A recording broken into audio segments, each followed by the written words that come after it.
Di episode kemarin, kita sudah tahu kalau para prajurit Raja Iblis mulai muncul satu persatu. Kalian penasaran dengan kelanjutan ceritanya? Jadi tanpa berlama-lama, kita langsung saja ke ceritanya. Kita dilihatkan dengan Ira bertanya pada Syafil, "Apa manusia itu mainan baru Anda?" Di sisi Ricky dia merasa kalau jumlah iblisnya bertambah. Di sisi Seth dia juga berpikir, kalau anggota senior pasukan khusus di bawah 4 Raja Surgawi Yura dan Ira, keduanya adalah petarung hebat yang menjadi pimpinan pasukan khusus murni karena kemampuannya. Di sana Ira bertanya pada Zed, "Apa kamu yang mengawal Tuan Kelin?" Di sana Zed membenarkan perkataan dari Ira. Di sana Ira berkata, kalau dia akan menunda hukuman Zed, karena Zed lalai memperhatikan keselamatan Tuan Kelin. Di sana Kelin meminta kakaknya untuk segera menghabisi para manusia. Tapi Syafil berkata, kalau jangan terburu-buru. Lalu di sana Syafil berkata pada Lagnis, kalau Lagnis mempunyai dua pilihan. Pertama, membusuk seumur hidup di dimensi lain bersama ibunya dan para manusia. Kedua, Syafil akan jadikan ibu Lagnis menjadi sebagai hadiah ulang tahun. Jika Lagnis memilih opsi kedua, maka semua sikap lancang Lagnis dan kesalahannya selama ini akan dimaafkan, tapi para manusia akan dibawa. Di sana Kelin menghina para teman-teman Yurian. Di sana Ira berkata, kalau dirinya berharap Lagnis memilih opsi yang kedua. Di sana Lagnis bersumpah, akan membunuh Syafil dengan tangannya sendiri. Dengan tiba-tiba Syafil menarik artefaknya. Setelah Syafil menarik artefaknya, anak-anak yang ada di sana pun langsung menghilang. Di sana Ira berkata, kalau sepertinya urusan hari ini telah selesai. Di sisi Kelin dia merasa gembira karena para manusia telah tertangkap. Di sana Ira bertanya pada Syafil, apa yang akan dilakukan oleh Tuan Syafil terhadap tangkapan hari ini? Di sana Syafil berkata, kalau dirinya masih belum memikirkannya, soalnya dirinya masih belum bisa sepenuhnya mengendalikan artefaknya. Mengurungnya itu mudah, tapi Syafil belum bisa mengeluarkannya. Di sana Yura berkata, kalau Tuan Syafil yang memimpin bukankah pantas kalau mendapatkan gelar putra pertama dari istri pertama? Syafil di sana berkata, kalau sudah tinggal menunggu waktu sampai ibunya menjadi istri pertama juga. Ternyata bagi Raja Iblis kekuatan adalah kebenaran. Raja Surgawi Zerkas pun menetapkan urutan istri-istrinya berdasarkan kekuatan. Setelah itu Syafil berkata, kalau dia akan jadi penerus ayahnya dan menjadi Raja Surgawi selanjutnya di masa depan dari bangsa Iblis. Di saat Yura memberi sambutan gembira, di sebelahnya sudah ada Yurian yang keluar dari jaring dimensi. Di sana Yurian berkata, jadi bangsa Iblis menentukan urusan keluarga lewat pertarungan, itu benar-benar gila dalam berbagai hal. Terus kamu bilang kamu akan menjadi masa depan bangsa Iblis, bukankah itu terlalu sombong? Setelah Syafil diceramahin oleh Yurian, tiba-tiba Syafil langsung menyerang Yurian. Tapi dengan tiba-tiba Yurian juga langsung membalas serangan dari Syafil. Di sana Yura dan Ira terkejut karena tuannya diserang oleh Yurian. Ternyata serangan dari Yurian sampai memotong tangan dari Syafil. Di sisi Kelin dia terkejut, tidak percaya kalau manusia bisa mengendalikan artefak sihir milik ayahnya. Di sana Yurian sudah tahu cara untuk mengeluarkan teman-temannya dan lalu Yurian mau mengambil artefak tersebut. Di sana Syafil menyuruh Yura dan Ira untuk membunuh Yurian. Ira di sana menerima perintah dari Syafil. Setelah itu di sana Yura sudah mengeluarkan kekuatannya. Setelah itu Yura dan Ira pun langsung melesat menyerang Yurian. Akan tetapi Yurian dengan mudahnya dia bisa mengalahkan Yura dan Ira.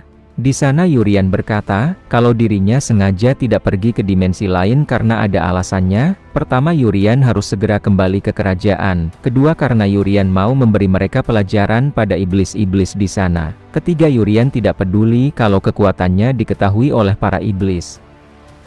Kita beralih di Kerajaan Republik Federal Kebebasan. Di dalam istana di sana ada Raja Ritren. Di sana ada Chiron yang memakai baju putih, dan juga ada Alaric yang memakai baju biru. Di sana Ritren berkata, 2 hari lagi sampai pertemuan konferensi. Waktunya sempit, tapi berkat mereka yang bekerja keras bahkan mengurangi waktu tidur, dan persiapan pun untuk konferensinya berhasil diselesaikan.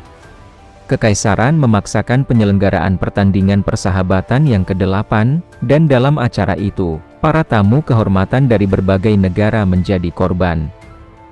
Kekaisaran bertindak cepat untuk menghindari tanggung jawab dan langsung mengadakan konferensi pertahanan gabungan umat manusia. Meski disebut demi umat manusia, tapi kenyataannya konferensi ini sebenarnya digunakan tiap negara untuk memanfaatkan kelemahan kekaisaran untuk kepentingan masing-masing. Holy Nation merebut wewenang penuh atas kamp pelatihan. Sementara kerajaan cenderung bersikap netral dalam hampir semua keputusan-keputusan saat insiden pertandingan. Kekaisaran berhasil menghindari tanggung jawab, dan semua kesalahan kekaisaran dilimpahkan pada Yuris, yang kini disebut sebagai musuh umat manusia. Saat semua merasa telah mencapai hasil yang memuaskan, tiba-tiba ada manusia level 5 yang muncul di pusat kamp pelatihan pasukan persatuan antar negara. Manusia level 5 adalah eksistensi yang baru pertama kali ditemukan. Yang pasti umat manusia saat ini berada dalam kondisi paling berbahaya sepanjang sejarah. Bisa dibilang nasib umat manusia bergantung pada konferensi ini. Kekaisaran telah kehilangan kepercayaan publik. Lalu karena Holy Nation telah dikendalikan oleh monster, kemungkinan mereka akan menuju kehancuran. Kerajaan pun sudah kehilangan hero mereka. Maka yang akan menjadi pemimpin umat manusia adalah Republik Federal Kebebasan, dan sudah saatnya menuntun umat manusia menuju kejayaan baru. Pertama dimulai melenyapkan para monster dari dunia, namun 4 tahun lalu ketika banyak hero dan kesatria hero dikerahkan untuk membunuh level 5 waktu, hanya hero Yewon dan Immortal Sekras yang selamat. Kita akan membuat aliansi naga, elf, dan iblis. Melalui aliansi itu kita akan memusnahkan para monster dari dunia. Syaratnya adalah hak penambangan sumber daya melimpah yang ada di hutan binatang. Menurut penelitian, sumber daya yang terkubur di hutan binatang sangatlah melimpah. Jadi mulai sekarang hubungan dengan ras lain akan menentukan nasib umat manusia. Kita beralih di wilayah iblis. Di sana Yurian menghajar semua iblis. Di sana Yurian berkata, kalau ada 3 janji, 1 tidak akan membalas dendam, 2 tidak akan mengatakan apapun tentang yang terjadi hari ini, 3 melupakan kejadian hari ini, jika tidak menepatinya maka kalian benar-benar akan mati. Di sana Syafil menganggukkan kepalanya. Setelah itu Yurian berkata, kalau dia akan pergi dan akan menggunakan jaringnya dengan baik. Di sana Syafil bergumam, kamu akan menyesal seumur hidup karena membiarkanku hidup. Setelah aku pulih aku akan memimpin pasukan dan membantai para manusia.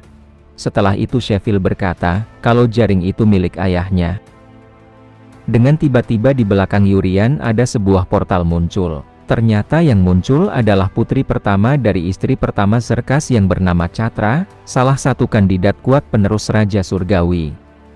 Di sana Catra berjalan menuju ke arah para iblis, dan lalu Catra berkata pada Syafil, yang katanya akan jadi putra pertama, istri pertama, sekarang tunduk dengan 1 tangan putus. Itu menyedihkan sekali. Di sana Syafil menyuruh Catra pergi. Di sana Catra berkata, kalau ayahnya bilang ibu dari Syafil sekarang jadi istri nomor ke-12. Setelah itu Catra mendekati Yurian, dan lalu dia berkata, jadi anak kecil ini yang membuat kekacauan, padahal tidak terlihat begitu kuat. Di sana Yurian bergumam, kalau dia tidak boleh membuang waktu lagi. Di sana Catra berkata, Yurian murid spesial murid tahun pertama dari sekolah sihir kerajaan Lairente. Kemampuanmu adalah penyembuhan dan menetralkan mana, katanya tidak punya kemampuan tempur. Tiba-tiba Kelin berkata, kalau informasi itu salah, Yurian itu sangat kuat. Yurian bisa menguasai artefak buatan ayah hanya dalam sekali coba. Di sana Catra berkata, kalau artefak buatan ayah tidak akan patuh pada orang yang lemah. Fakta bahwa kamu menguasainya dalam sekali coba berarti kamu benar-benar kuat. Setelah itu Catra mau menikahi Yurian, tapi Catra mau membawa Yurian dulu. Di sana Yurian tidak mau, karena dirinya mau pulang. Catra di sana berkata, karena kalian berenam telah masuk tanpa izin ke wilayah Raja Iblis, atas perintah dari putri pertama dari istri ke-13 Lagnis. Lalu Yurian merampas jaring dimensi, artefak sihir milik Tuan Zerkas, salah satu dari 4 Raja Surgawi, dan menyerang putra pertama dan kedua dari istri kedua serta iblis yang lainnya. Ras iblis bisa menyatakan perang dengan menggunakan insiden ini. Di sana Yurian merasa kalau Catra sangat mengenal dirinya, padahal tidak ada yang mengawasi ataupun melaporkan dari lokasi kejadian. Tapi kenapa Catra bisa mengetahui semuanya? Di sana Yurian masih bilang tidak mau ikut, dan Yurian dia mengeluarkan sihir yang sangat pekat. Di sana Catra mau cepat-cepat membawa Yurian, tapi dia tiba-tiba jadi ingin membunuh Yurian. Di sisi Syafil dia merasa, kalau tatapan Catra itu tatapan yang tidak bisa menahan keinginan membunuh, dan Yurian itu memang kuat mungkin setara dengan kesatria hero. Tapi tetap saja kalau Yurian cuma anak kecil yang hanya bisa menggunakan kemampuan penyembuhan 3 kali sehari. Di sisi Yurian dan Catra di sana sudah saling bersiap untuk bertarung. Setelah itu tiba-tiba Catra menyerang Yurian. Di sana Catra bergumam, padahal ayah bilang harus membawanya hidup-hidup, tapi malah aku bunuh. Kalau dia mati semudah itu berarti memang tidak layak untuk membawanya. Dengan tiba-tiba ada sebuah serangan menuju ke arah Catra, tapi untungnya serangan itu masih berada di atas kepala Catra. Ternyata itu serangan dari Yurian. Yurian dia berkata, serangannya meleset, karena debu jadi dirinya tidak bisa melihat di mana lokasi Catra, dan kali ini aku akan benar-benar mengenaimu. Di sana Catra mau mengeluarkan kekuatan penuhnya. Di sisi Kelin dia merasa kalau mereka berdua berada di tingkat yang berbeda dari kami. Di sana Syafil juga merasa, akan bagus kalau salah satu dari mereka mati. Kalau Yurian yang mati, maka akan bagus, maka tidak perlu balas dendam. Tapi kalau Catra yang mati, maka tidak ada lagi yang lebih kuat dari Syafil. Kalau mereka berdua yang mati itu akan lebih baik menurut Syafil. Dengan tiba-tiba Catra menurunkan atensi kekuatannya lalu dia berkata, keselamatanmu akan dijamin dan tentunya keselamatan teman-temanmu. Aku ingin bertarung serius denganmu, tapi aku diminta untuk segera membawamu. Itu tidak akan lama, mereka hanya ingin berbicara denganmu. Di sana Yurian bertanya, siapa yang ingin bicara denganku, sampai kamu berusaha keras ingin membawaku? Di sana Catra berkata, kalau yang ingin bicara dengan Yurian adalah Raja Iblis. Di sana Yurian pun terkejut.